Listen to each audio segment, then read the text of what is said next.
Hey there, this is Luis from Heavyocity.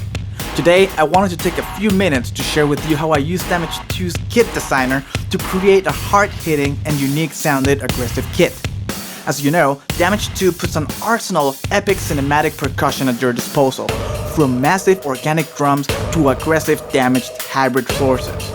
This kit I am about to show you takes advantage of both organic and processed sounds, and uses Damage 2's powerful kit designer to further mangle and manipulate the samples. This can inspire different ideas, all by showcasing the aggressive impact Damage 2 is capable of.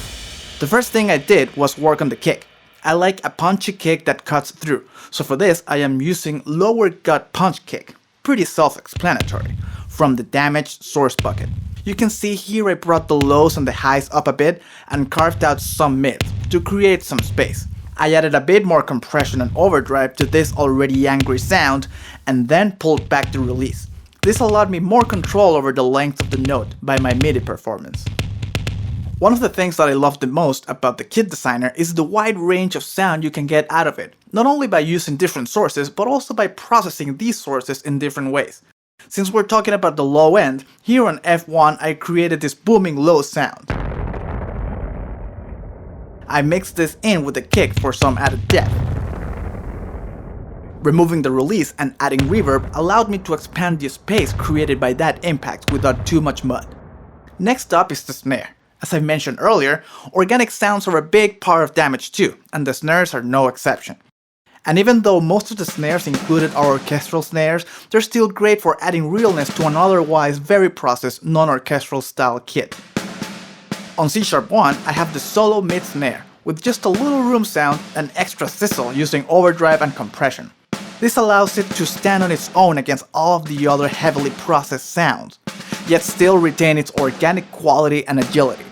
But obviously this would not be an aggressive industrial kit without mangled snares, which is what I have on D1 and E1, panned to widen up the stereo field, and to give me flexibility when I'm sequencing, I am using the raw sounds as included in the library, just changing the release so I am able to adjust the length of each hit in my DAW for a more dynamic performance.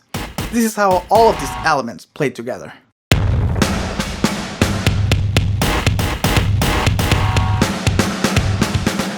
Now onto the cymbals. When recording Damage 2, we wanted an epic hi-hat sound to go along all the other epic drums included, so we decided to stick two large piatti together and hit them as if it were a hi-hat.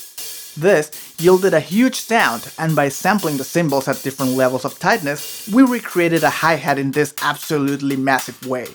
On F#1 I have a looser recording, and on G#1 the tightest we got. Then all I had to do was tweak the tuning to my liking, add some sizzle, and lo and behold, a big angry hi-hat.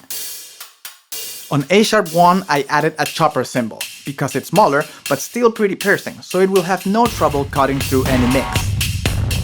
As for the crash cymbals, the one on C#2 is intensely overdriven, and on D#2 not as much so. Again, this gives me a lot of options for when I craft my drum sequence. This kit is all about maximizing impact without losing the agility of organic performances.